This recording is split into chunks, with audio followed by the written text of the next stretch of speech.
આજે કેવો વિડીયો બનાવીશું મહત્ત્વપૂર્ણ એ દરેક સમાજના ભાઈઓને વિનંતી કે વિડીયો જરૂરથી એકવાર જોજો.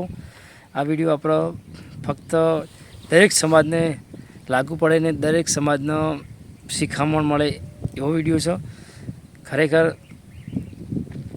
આપણો કઈ તરફ જઈ રહ્યા છીએ અને પછી આપણો ભૂલ એક માણસ કરે અને સજા આખો સમાજને ભોગવવાની આવે. એટલે એવી વાત કરીશું એક મુદ્દાની કે કલાકાર વિશેની. કલાકાર લેડીઝ હોય કે જેન્ટ્સ તમામને વિનંતી કે તમે પ્રોગ્રામ કરતા હોય, તમે ગાતા હોય, તમે પોતાની મહેનત કરીને આગળ જે એટલે એક તમારું ટેલેન્ટ કહેવાય કે તમે આગળ જે તમારી મહેનત કહેવાય, પણ તમે એના પછીનું આગળ જ્યાં પછી નોમ કમાયા પછી પૈસા કમાયા પછી તમે જે કાવ્ય કરો છો ને એ ખોટું જ કરો છો. અમુક એક 3 થી 4 કિસ્સા અમને બન્યા. પહેલો કિસ્સો એક કિંજલ દવેનો બન્યો, ધરતી સોલંકીનો બન્યો, કાજલ માહિરિયાનો બન્યો, પછી આ કિંજલબેન રબાડીનો બન્યો. બરાબર, એટલે તમારું નામ બની ગયું હોય, તમારું નામ ફેમસ થઈ ગયું હોય ગુજરાતની અંદર, અને પછી તમે જે આવા કાવ્ય કરો છો ને એની અંદરથી સમાજને શિખામણ સારીને પણ ખોટી મળે છે. તમે સમાજની અંદર કોઈ આવું ગાવાથી કોઈક સારું આપતા હોય તો ઠીક છે, બાકી દરેક સમાજના કલાકારો, દરેક સમાજની લેડીઝ હોય જેન્ટ્સ હોય, તમામ કલાકારને વિનંતી કે દરેક સમાજના વિડીયો જોવો જોઈએ.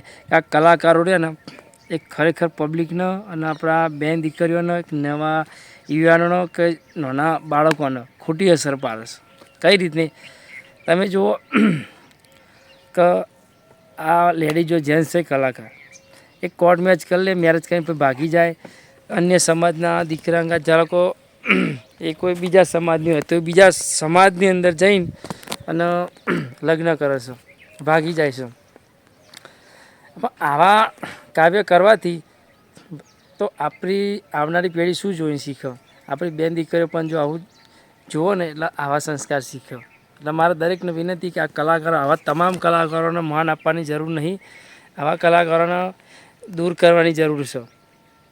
પછી આપણે આવું થાય ને પછી આપણે કરે ભૂલી અને ભોગવવાનું આખા સમાજને, પછી એકના કરીને આખા સમાજનો દોરવાનું, અને પછી અન્ય સમાજ તો અલગ અલગ હોય બંને, એટલે બંને સમાજ વચ્ચે મોટો વિખવાટ ઊભો કરવાનો, ઝઘડા થાય, મારઝૂડ થાય, મારપીટ થાય, પોલીસ કેસ થાય, તમામે થાય. એટલે વિનંતી કે ભૂલ એક કરે અને સજા આખા સમાજને ભોગવવાની. જ્યારે પ્રોગ્રામ કરીને પૈસા કમાય તો એમનું ઘર ચાલે, એ સુખેથી જીવે, ગાડી લાવે, બંગલો લાવે, લાઈફ લાઈન એમની બને, અને સજા આખા સમાજને ભોગવવાની. એટલે ખરેખર આ વાત સાચી. હું દરેક સમાજના માટે કહું છું કે જે કલાકારો અત્યારે માર્કેટમાં ચાલી રહ્યા છે, કલાકારનો હું કોઈનો વિરોધી નહીં, કોઈ સમાજના કલાકારનો હું વિરોધી નહીં કરતો. કે બધા ગાતા હોય પોતપોતાની રીતે સારું જ ગાતા હોય, પોતાના માટે જ ગાતા હોય, આમ પબ્લિકનો કોઈ ફાયદો હોતો નહીં, એમના કલાકારનો જ ફાયદો હોય છે. પણ જ્યારે આવી ભૂલો કરે ને પછી જ્યારે સમાજને ચોરી મદદ માગતા હોય છે, સમાજ જ્યારે એમના પાસે દોડતું થઈ જાય છે અને પછી આવી ભૂલો કરીને બેસે છે. મારા આવા કલાકારોને વિનંતી કે લેડીઝ હોય કે જેન્ટ્સ, કે તમે જે કાવ્ય કરો છો ને તમે લાઈફ લાઈન બન્યા પછી, અને પછી છેલ્લે તમે ભૂલો કરો અને પછી આખા સમાજને દોડાવવાના, હંગાત દોડતા કરી દેવાના, દોડાવવાના, અમે આ કર્યું, ફલાણું કર્યું, ઢેકણું કર્યું, પછી માફીઓ માગવાની. એટલે તમારા જોઈને તો સંસ્કાર બેન દીકરીઓ ખરાબ અસર પડે છે. લેડીઝ હોય કે જેન્ટ્સ હોય, બધા લેડીઝોમાં બનતું રહે છે. એક કલાકારે અમને પણ એવું કર્યું જ છે કાવ્ય. સુરેશ ઝાલા એક પત્ની હોય છતાં બીજી પત્ની લાવ્યો છે, એ સારું કહેવાય? એટલે એના જે ફ્રેન્ડ હોય આવું બધું હોય એટલે લોકો જોઈને શું શીખે? પેલા કલાકાર બે ભેરો રાખે, આપણે કેમ ના રાખી શકીએ? એટલે તમે કલાકાર છો ને, એક કલાકારના માથામાં કલંક છો ખરેખર.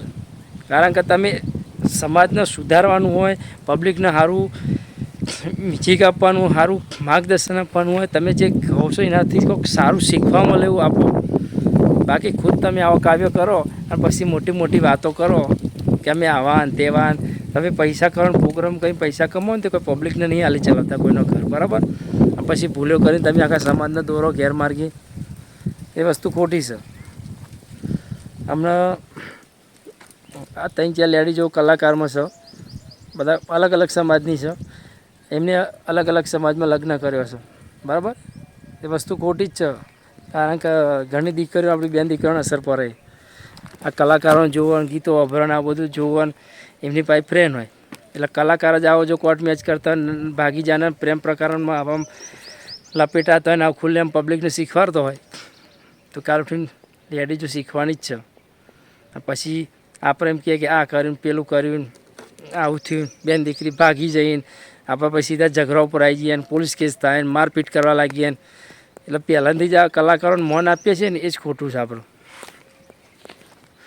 આપણે કલાકારના જો કલાકારના પ્રોગ્રામે આપણે કરવાના, રૂપિયા આપણે આલવાના, આખી રાત ઉજાગરા આપણે કરવાના, બરાબર. એમના માટે સજાવટે આપણે કરવાની, સ્ટેજે આપણે બનાવવાના, રૂપિયા આલીને આપણે એમની પાસે ગુલામગીરી જ કરવાની છે. અને કલાકારો આપણને ખરેખર ગુલામગીરી જ કરાવે છે. આખી રાતના એક તો ઉજાગરા કરવાના, એક તો વિડીયો આપણે એમને જોઈએ તા નહીં રહ્યા આગળ આવે છે. અને પાછા એમાં પાસે મોટી મોટી વાતો કરતા હોય, અમે આમ કરી નાખ્યું, તેમ કરી નાખ્યું સમાજ માટે. શું પથરા કર્યા તમે? સમાજ દરેક સમાજને ગેરમાર્ગે તો તમે દોરો છો કલાકારો.